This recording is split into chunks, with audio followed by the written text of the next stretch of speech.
Ah là là. De mieux en mieux, de jour en jour. Et vous voulez que Xabi Alonso travaille dans de bonnes conditions. Incroyable. Le Real Madrid devrait avoir 11 joueurs absents contre Alaves. Carvajal, Trent Alexander-Arnold, Militao, Alaba, Rudiger. Ça, c'est peut-être une bonne nouvelle. Ferland Mendy, qui a quasiment pas joué en 2025. Fran Garcia, Camavinga, Hendrik, qui a joué peut-être 30 minutes en 25, notamment face à Manchester City, et qui nous a mis une magnifique transversale. Et Kylian Mbappé. Donc, ce que je comprends, c'est qu'on aura aligné devant Vinicius Rodrigo, Gonzalo Garcia. D'ailleurs, en parlant du Real Madrid, petit avis de Kabenoebe. Xabi Alonso ne peut rien faire à Madrid, c'est d'abord un problème avec les joueurs. C'est difficile, chacun a son caractère. Ils doivent se dire qu'ils peuvent apporter pour l'équipe et surtout communiquer. L'entraîneur ne peut rien faire, il a des noms, il met les meilleurs. C'est là où je suis pas forcément d'accord. C'est qui les meilleurs au Real Madrid? Parce que si vous me parlez individuellement, c'est Kylian Mbappé, bien évidemment. Maintenant, collectivement parlant, je trouve que l'alliance Vinicius-Rodrigo, voire Hendrik, avec plus de complémentarité, avec plus de temps de jeu, ça pourrait créer quelque chose. Le jour où il se blesse, on fait comment? L'équipe du Real Madrid est totalement décimée, les gars, avant le match demain soir contre Alaves. Regardez tous les joueurs qui ne sont pas là, en gros. Donc, Carvajal, il est blessé. Militao, pareil, il va revenir au mois d'avril, Militao. Donc, Mendy, blessé, comme d'habitude. Trent, également blessé. Alaba, blessé. Camavinga, blessé. Carreras, suspendu. Fran Garcia, suspendu. Et Hendrik, également suspendu. Donc, les trois derniers, là, ont pris carton rouge lors du dernier match contre le Celta Vigo. On va prendre cette fois-ci des nouvelles d'Hendrik. Et à noter, les gars, son départ à Lyon, qu'on parle quand même depuis pas mal de semaines, ça va se faire. Donc, même si on en parle beaucoup moins là actuellement, ça va se faire. Il va bien rejoindre l'Olympique Lyonnais le mois prochain. Donc, c'est confirmé. Hendrik jouera bien pour l'Olympique Lyonnais à partir de janvier. Rien n'a changé. Tout est convenu entre le joueur et le Real Madrid. Même si le Real Madrid venait à changer d'entraîneur, à virer Xabi Alonso et à prendre un nouveau coach.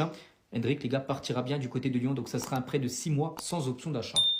Et toujours avec le mercato du Real Madrid, mais cette fois-ci dans le sens des arrivées, ce tout jeune joueur, vous dites mais qui est ce joueur les gars? Jérémy Jacquet, il est français, il est défenseur central, il a 20 ans, le Real Madrid les gars a souvent envoyé des recruteurs pour le superviser, donc ce joueur les gars pourrait débarquer l'été prochain. Les Madridistas, je crois que Xabi Alonso, il est foutu. Il est cuit. Le Real Madrid devrait être privé de 11 joueurs pour affronter Alaves. Carvajal, Trent, Militao, Alaba, Rudiger.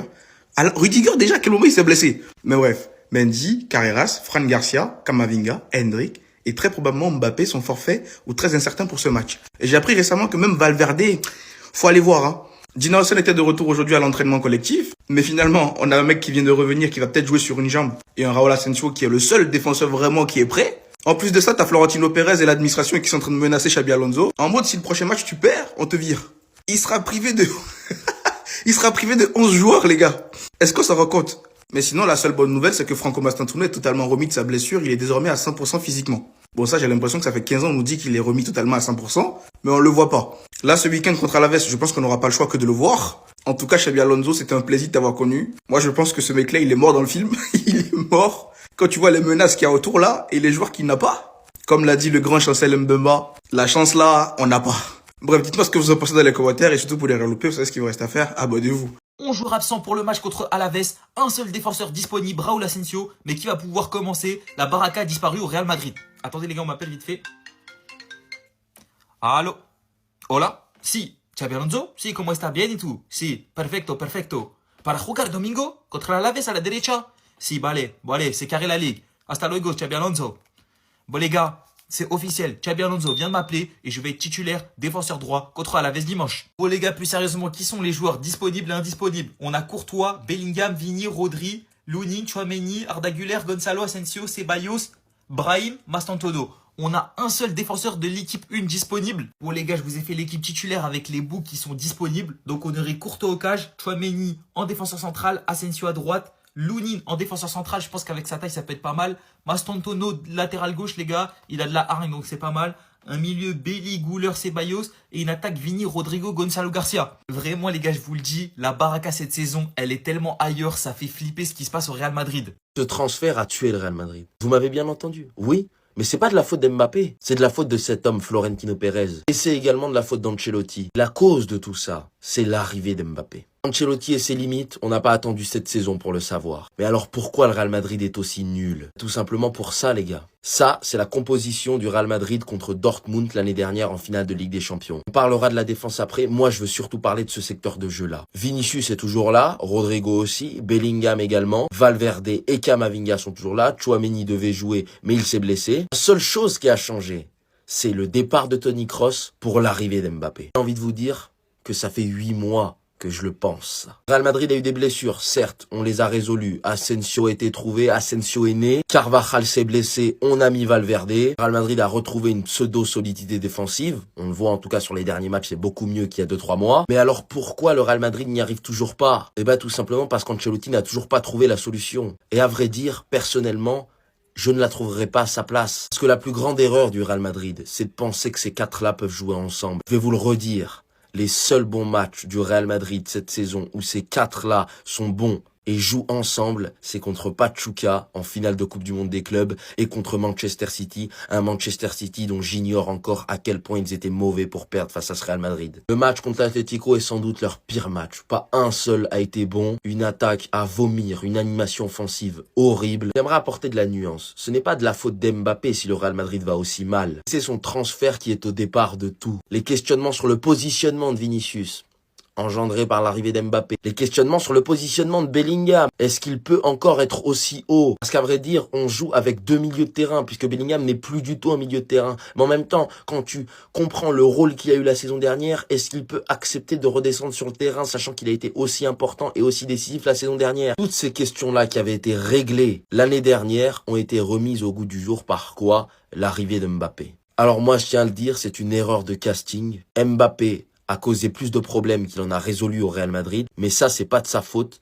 Le responsable, c'est le Real Madrid lui-même. Un mercato est fait pour améliorer ton effectif. Est-ce qu'Mbappé était la priorité? Non, vous le savez tous. Est-ce que le Real Madrid avait besoin d'Mbappé? Non, pas du tout. Est-ce que Ancelotti voulait Mbappé? Non plus. Alors oui, la vidéo, elle est longue, mais j'avais besoin de faire un bilan. Parce qu'un mercato est censé améliorer ton effectif. Résultat, le mercato du Real Madrid a tué l'effectif. Et l'équipe. Le coach du Real Madrid, Xabi Alonso, il sait que ce soir, les gars, il joue sa place en cas de défaite contre Alaves. Ça va sentir très très mauvais pour lui. Et ce soir, il n'a pas le choix. Il faut gagner. Et du coup, les gars, il va sortir la grosse attaque du côté du Real Madrid. Donc les quatre devraient être titulaires ensemble. Hein. C'est très rare, les gars. Donc Vini, bien sûr, Bellingham, Mbappé et Rodrigo. Les quatre devraient commencer dès le départ.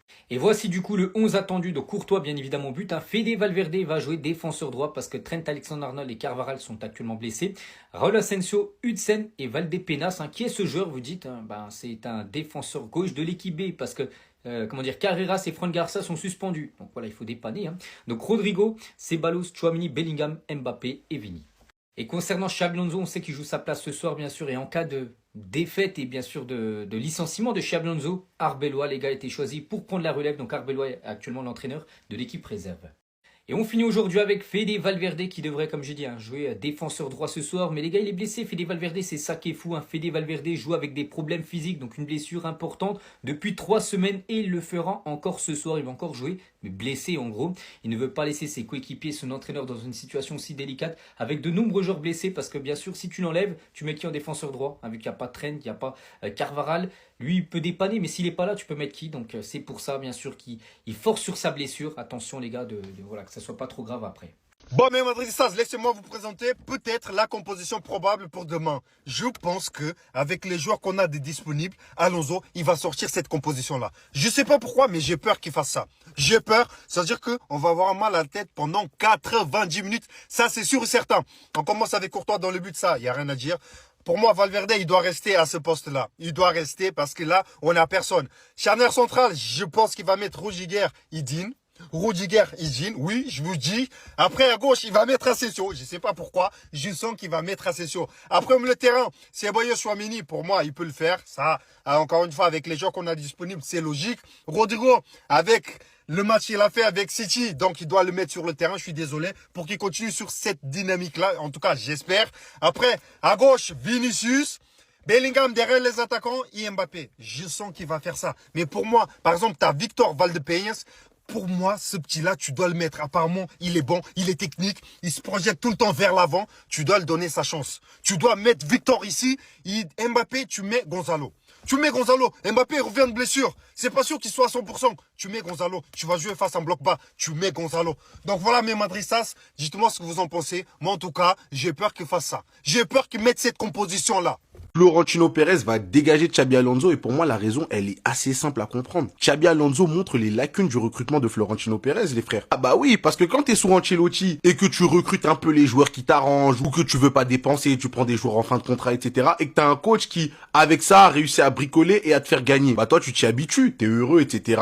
et c'est carré, tu dépenses pas trop, tu gagnes des titres, t'as un coach qui casse pas trop la tête, il se débrouille, c'est carré. Mais quand Ancelotti ne donne plus les résultats qu'on attend, bah faut le virer. Vous savez qu'à ce moment-là l'entraîneur qui, vas-y, tu le recrutes, ça va faire du buzz, etc. C'était Xabi Alonso. Pérez pense business. Donc, il ramène Xabi Alonso. Mais le problème qu'il a omis, Florentino Pérez, c'est quoi? C'est que quand tu ramènes Xabi Alonso, il va vouloir proposer du jeu. Il va avoir ses idées. Mais ça fonctionne que quand t'as fait un recrutement cohérent par le passé. Maintenant que Xabi Alonso, il est là. Et qu'en gros, il te fait comprendre que pour faire ce que je dois faire, là, tu m'as mis dans la merde avec ça, tu m'as mis dans la merde avec ça, j'ai besoin de ci, j'ai besoin de ça.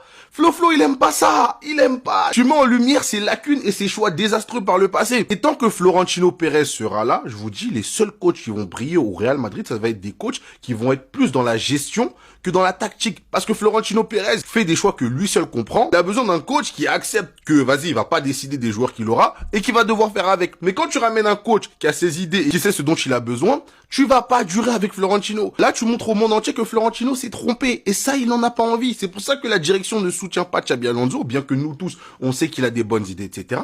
Et qu'il va tailler, les gars. Ça, j'en suis persuadé. Dites-moi ce que vous en pensez, mais je suis persuadé de ça. Non, c'est une blague. C'est une blague. C'est une grande blague ce qui se passe au Real Madrid parce que moi, j'y crois pas. Écoutez-moi ça. La défense du Real Madrid ce week-end va être composée de Raúl Asensio en tout premier. Et voilà. C'est tout. C'est le seul défenseur de l'effectif disponible. Là, on a la liste des blessés et des suspendus du Real Madrid face à Alaves. Dani Carvajal, Alexander-Arnold, Militao, Alaba, Rudiger, parce que oui, Rudiger s'est blessé entre-temps. Ferland Mendy, Alvaro Carreras, suspendu. Fran Garcia, suspendu. Camavinga, blessé. Hendrik, suspendu. Mbappé, incertain, mais Mbappé ne devrait pas jouer. Ce qui veut dire que ça, c'est la défense du Real Madrid, les gars. Heusen, je suis même pas sûr. Je suis même pas sûr que Heusen soit disponible. Et en plus, les gars, Heusen revient d'une grande blessure de 1 mois, un petit peu plus. Le mettre directement titulaire, c'est pas un cadeau pour lui. Mais est-ce qu'on aura vraiment le choix? T'es là, t'as recruté des latéraux, t'as recruté des défenseurs centraux sur les années dernières, etc. T'en as fait monter de la Castilla. Résultat, ils sont tous blessés ou suspendus. C'est une dinguerie. Alaba, il est toujours blessé. Rudiger, les gars, il peut pas revenir de ses blessures. Ses genoux sont en vrac, faut pas le prolonger au Real Madrid. Militao, je l'aime beaucoup, il est très très bon, mais il est pas fiable. Il est pas fiable du tout. Ferland Mendy, c'est la même chose, il est pas fiable du tout. Trent Alexander-Arnold, il est en train de prendre la même voie que Militao. C'est-à-dire que c'est un bon défenseur, mais tu n'es pas fiable. Carreras et Fran Garcia, encore, c'est des cas à part, ils ont été suspendus pour carton rouge. Mais voilà, les gars, faut se rendre compte, le Real Madrid, où ils en sont. Et c'est sur ça, je répète, et c'est sur ça qu'on met la pression à un coach. On va lui demander, si tu perds ce match, si tu fais match nul dans ce match, t'es viré. Regardez ce qu'on lui donne comme effectif. Soyez réaliste.